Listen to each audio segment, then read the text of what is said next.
ನಮಸ್ತೆ.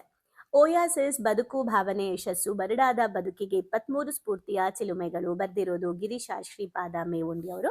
ಬನ್ನಿ ನಾವು ನಿನ್ನೆ ಮೊನ್ನೆ ಓದಂತ ಚಾಪ್ಟರ್ನ ಸ್ಟಾರ್ಟ್ ಮಾಡಿದ್ವಿ, ಜೀವನ ಸ್ಫೂರ್ತಿಯೇ ಬದುಕಿನ ಓಯಾಸಿಸ್ ಅಂತ. ಸೊ ನಿನ್ನೆ ನಾವು 4 ವಿಚಾರ ತಿಳ್ಕೊಂಡ್ವಿ. ಬದುಕಲ್ಲಿ ನಾವು ಯಾವಾಗಲೂ ಸ್ಫೂರ್ತಿದಾಯಕವಾಗಿರ್ಬೇಕು ಅಂತ ಅಂದ್ರೆ ಒಂದೊಳ್ಳೆ ಗುರಿಯನ್ನ ಮತ್ತೆ ಉದ್ದೇಶವನ್ನ ಇಟ್ಕೋಬೇಕು, ಉತ್ತಮ ವ್ಯಕ್ತಿತ್ವವನ್ನ ರೂಪಿಸ್ಕೋಬೇಕು, ಅಂಡ್ ನಾವು ಜೀವನ ಬಂದಂತೆ ಸ್ವೀಕರಿಸ್ಬೇಕು, ಹಾಗೆ ಒಳ್ಳೆ ದಿನಚರಿಯನ್ನ ನಾವು ಇಟ್ಕೋಬೇಕು ಅಂತ. ಸೊ ಈಗ ಮುಂದಿನ ಇನ್ನ ಏನೇನೆಲ್ಲ ನಾವು ಅಳವಡಿಸ್ಕೋಬೇಕು ನಮ್ಮ ಜೀವನ ಸ್ಫೂರ್ತಿದಾಯಕವಾಗಿರೋಕೆ ಅಂತ ನೋಡೋಣ.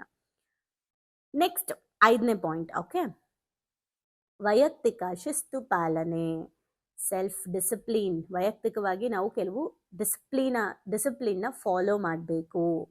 ಜೀವನವನ್ನು ಸರಿಯಾಗಿ ನಿರ್ವಹಿಸುವಲ್ಲಿ ವೈಯಕ್ತಿಕ ಶಿಸ್ತಿನ ಪಾತ್ರ ಬಹಳ ಮುಖ್ಯವಾಗುತ್ತದೆ. ಯಾರು ವೈಯಕ್ತಿಕ ಶಿಸ್ತನ್ನು ಅರಿತು ನಡೆಯುತ್ತಾರೋ ಅಂಥವರು ಈ ಬದುಕನ್ನು ಉತ್ತಮವಾಗಿ ಜೀವಿಸಲು ಯಾವುದಾದರೂ ಒಂದು ಗುರಿ ನಿಗದಿಪಡಿಸಿಕೊಂಡು ದಿನದ ಪ್ರತಿ ಕ್ಷಣವನ್ನು ಸದುಪಯೋಗಪಡಿಸಿಕೊಳ್ಳುತ್ತಾ ಆ ಗುರಿ ಸಾಧನೆಗೆ ಶ್ರಮಿಸುತ್ತಾರೆ.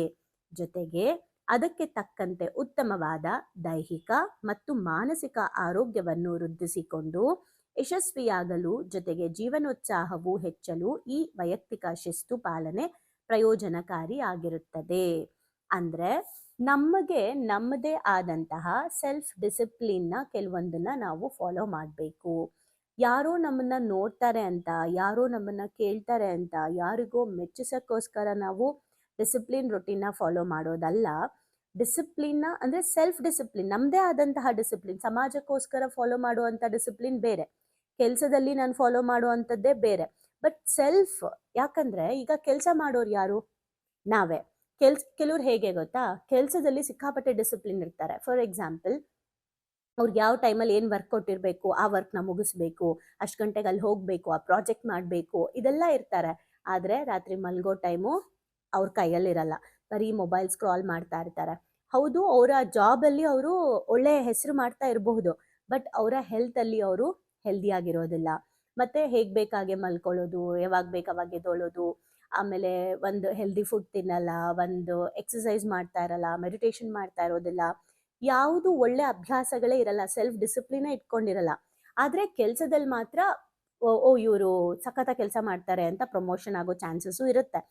ಅಂದ್ರೆ ನಾವು ಕೆಲಸದಲ್ಲಿ ತೋರಿಸುವಷ್ಟು ಡಿಸಿಪ್ಲಿನ್ ಅಲ್ಲೇನೋ ಲಾಭ ಬರುತ್ತೆ ಅಂತ ತೋರಿಸ್ತಾ ಇದೀವಿ ಅಲ್ವಾ, ಅಥವಾ ಮೆಚ್ಚುಗೆ ಬರುತ್ತೆ ಅಂತ ತೋರಿಸ್ತಾ ಇದೀವಿ ಅಲ್ವಾ.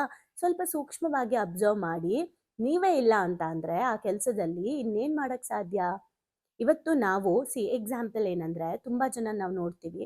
ಈಗ ನನ್ನ ತಂದೆ ಎಕ್ಸಾಂಪಲ್, ಅವರು ಕೆಲ್ಸಕ್ಕೆ ಹೋಗೋ ಸಮಯದಲ್ಲಿ ಪಕ್ಕ ಟೈಮ್ಗೆ ಅವ್ರು ಬಿಡ್ತಾ ಇದ್ರು. ಅವ್ರದ್ದೇನು ಕೆಲಸ ಆಯ್ತು ಪರ್ಫೆಕ್ಟ್ ಆಗಿ ಮಾಡ್ತಾ ಇದ್ರು. ಇಡೀ ಆಫೀಸಲ್ಲಿ ನಮ್ಮ ತಂದೆಗೆ ಕೆಲಸದ ವಿಚಾರದಲ್ಲಿ ತುಂಬಾ ಒಳ್ಳೆ ಹೆಸರಿತ್ತು. ಓಕೆ, ಆದ್ರೆ ಅವರ ಆರೋಗ್ಯ ಬರ್ತಾ ಬರ್ತಾ ಬರ್ತಾ ಪ್ರಾಬ್ಲಮ್ ಆಗಕ್ಕೆ ಸ್ಟಾರ್ಟ್ ಆಯ್ತು. ಯಾಕೆ? ಬಿಕಾಸ್ ಸೆಲ್ಫ್ ಡಿಸಿಪ್ಲಿನ್ ಇಲ್ಲ. ಅಂದ್ರೆ ಸ್ವಂತವಾಗಿ ನಮ್ಗೆ ನಾವೇ ಆದಂತ ಕೆಲವೊಂದು ಡಿಸಿಪ್ಲಿನ್ ನಾವು ಹಾಕೊಂಡಿಲ್ಲ.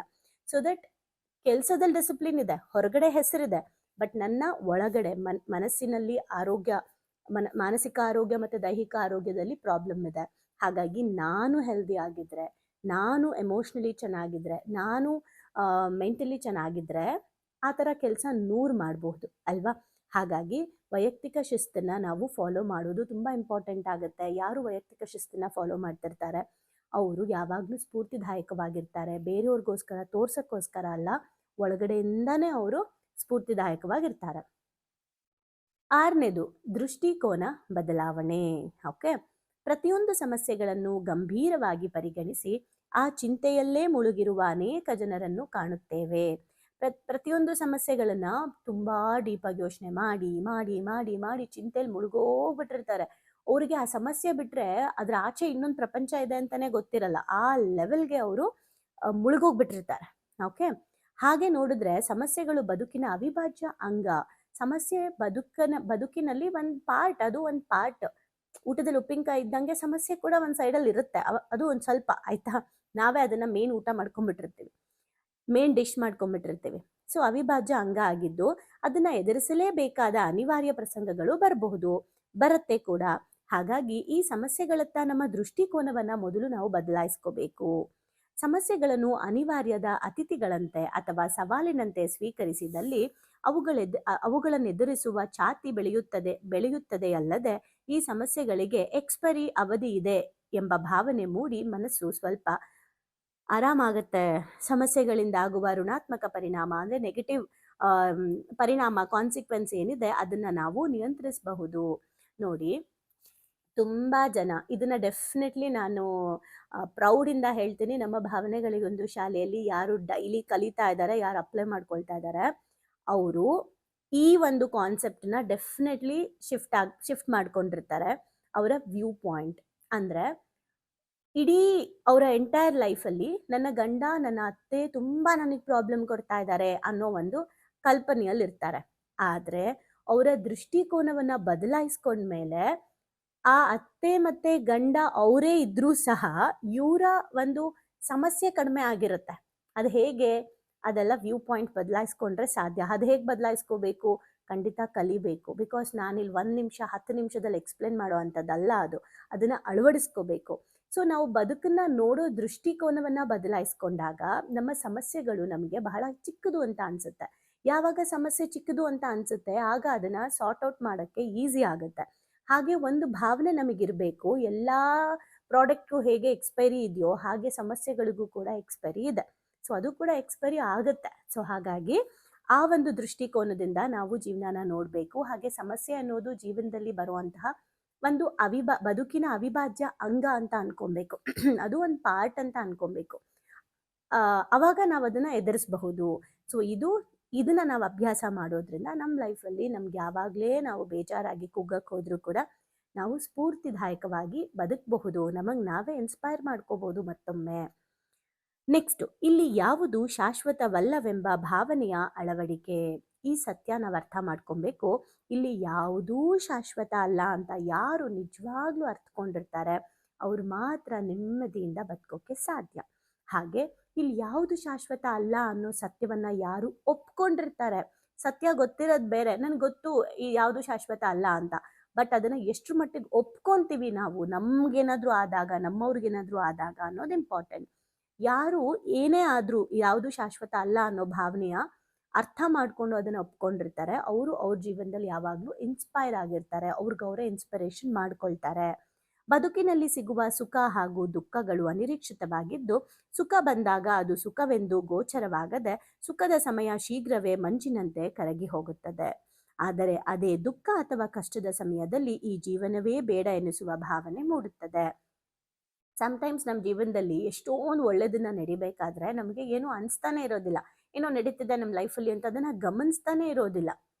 ಆದ್ರೆ ಸಮಸ್ಯೆ ಅಥವಾ ದುಃಖ ಅಂತ ಬಂದಾಗ ಅದನ್ನ ತುಂಬಾ ದೊಡ್ಡದ್ ಮಾಡ್ಕೊಂಡು ನನ್ನ ಜೀವನನೇ ಮುಗ್ದೋಯ್ತು ಅಂತ ಒದ್ದಾಡೋರೇ ಜಾಸ್ತಿ ಜನ ಇದ್ದಾರೆ.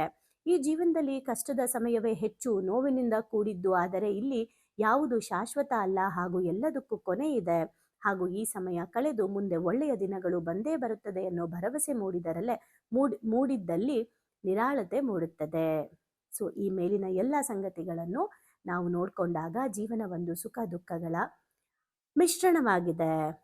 ಸೊ ಹಾಗಾಗಿ ನಾವು ಬದುಕನ್ನ ಸವಿಯಲು ಹಾಗೂ ಇದುವರೆಗೂ ನೆಮ್ಮದಿ ಮತ್ತು ತೃಪ್ತಿಗಳಿಲ್ಲದೆ ಮರುಭೂಮಿಯಂತೆ ಬರಡಾದ ಬದುಕಿಗೆ ಅಮೃತ ಸಿಂಚನ ನೀಡುವ ಜೀವನ ಸ್ಫೂರ್ತಿಯೇ ಬದುಕಿನ ಓಯಾಸಿಸ್.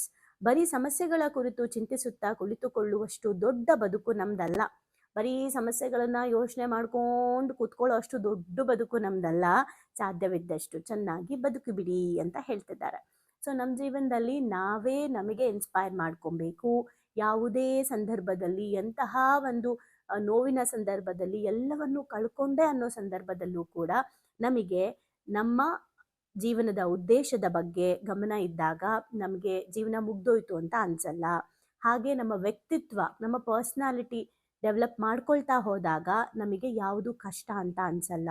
ಜೀವನ ಬಂದಂತೆ ಸ್ವೀಕರಿಸಿದಾಗ ನಮಗೆಲ್ಲ ಸಿಂಪಲ್ ಆಗಿ ತಗೊಳ್ಳೋ ಅಂತ ಅಭ್ಯಾಸ ಬರುತ್ತೆ. ನಾವು ಡೈಲಿ ರೊಟೀನ್ ಸರಿಯಾಗಿ ಮಾಡಿದಾಗ ನಮ್ಮ ಮೇಲೆ ನಮಗೆ ಆತ್ಮವಿಶ್ವಾಸ ಇರುತ್ತೆ. ಸೆಲ್ಫ್ ಡಿಸಿಪ್ಲಿನ್ನ ನಾವು ಪ್ರಾಕ್ಟೀಸ್ ಮಾಡ್ಕೊಂಡಾಗ ನಮ್ಮೊಳಗಡೆ ನಮಗೆ ಖುಷಿ ಆಗ್ತಾ ಇರುತ್ತೆ, ಹೆಮ್ಮೆ ಅನ್ನಿಸ್ತಾ ಇರುತ್ತೆ. ಹಾಗೆ ನಮ್ಮ ದೃಷ್ಟಿಕೋನ, ಜೀವನದಲ್ಲಿರುವಂತಹ ದೃಷ್ಟಿಕೋನವನ್ನ ಬದಲಾಯಿಸ್ಕೊಂಡಾಗ ನಮಗೆ ಎಲ್ಲದಕ್ಕೂ ಒಂದು ಎಕ್ಸ್ಪೈರಿ ಡೇಟ್ ಇದೆ ಅನ್ನೋ ಒಂದು ಕನ್ಫರ್ಮೇಷನ್ ಸಿಗತ್ತೆ. ಹಾಗೆ ನಾವು ಯಾವುದು ಶಾಶ್ವತ ಇಲ್ಲ, ಇಲ್ಲಿ ಎಲ್ಲ ಕೂಡ ಒಂದಿನ ಕೊನೆ ಆಗಲೇಬೇಕು. ಸೊ ಸುಖ ಬಂದಾಗ ಅದನ್ನು ಎಕ್ಸ್ಪೀರಿಯನ್ಸ್ ಮಾಡಬೇಕು, ದುಃಖ ಬಂದಾಗ ಅದನ್ನು ಎಕ್ಸ್ಪೀರಿಯನ್ಸ್ ಮಾಡಬೇಕು ಅಂತ ಯಾರು ತಿಳ್ಕೊಂಡಿರ್ತಾರೆ ಅವರು ಲೈಫಲ್ಲಿ ಯಾವಾಗಲೂ ಭರವಸೆನ ಕಳ್ಕೊಳ್ಳಲ್ಲ. ಸೊ ಇದಿಷ್ಟು ಅಂಶಗಳನ್ನು ಯಾರು ಕಲ್ತ್ಕೊಂಡು ತಿಳ್ಕೊಂಡು ಅರ್ಥ ಮಾಡಿಕೊಂಡು ಅಳವಡಿಸ್ಕೊಂಡಿರ್ತಾರೆ ಅವರು ಜೀವನದಲ್ಲಿ ಸ್ಫೂರ್ತಿದಾಯಕವಾಗಿ ಬದುಕ್ತಾರೆ. ಅವರ ಬದುಕು ಬರಡಾಗಿದ್ದರೆ ಅಲ್ಲಿ ಓಯಾಸಿಸ್ ಥರ ಈ ಎಲ್ಲ ಅಂಶಗಳು ಹೆಲ್ಪ್ ಆಗುತ್ತೆ. ಸೊ ನೀವು ನಿಮ್ಮ ಲೈಫಲ್ಲಿ ಏನು ಅಪ್ಲೈ ಮಾಡ್ಕೊಂಡಿದ್ದೀರಾ, ಇವಾಗ ಹೇಗಿದ್ದೀರಾ, ಯಾವುದ್ರಲ್ಲಿ ಬದಲಾಗಬೇಕು, ಯಾವುದ್ರಲ್ಲಿ ಬದಲಾಗಿದೆ ಅನಿಸುತ್ತೆ, ಇನ್ನೂ ಎಲ್ಲೆಲ್ಲಿ ಇನ್ನೂ ಚಿಕ್ಕ ಚಿಕ್ಕದಾಗಿ ನಾನು ಇನ್ನೂ ಅಪ್ಡೇಟ್ ಆಗಬೇಕು ಅನ್ನೋದನ್ನು ಯೋಚನೆ ಮಾಡಿ, ಆಗಿರೋದನ್ನು ಕಮೆಂಟ್ ಮಾಡಿ, ಆಗದೆ ಇರೋದನ್ನು ಕಮೆಂಟ್ ಮಾಡಿ.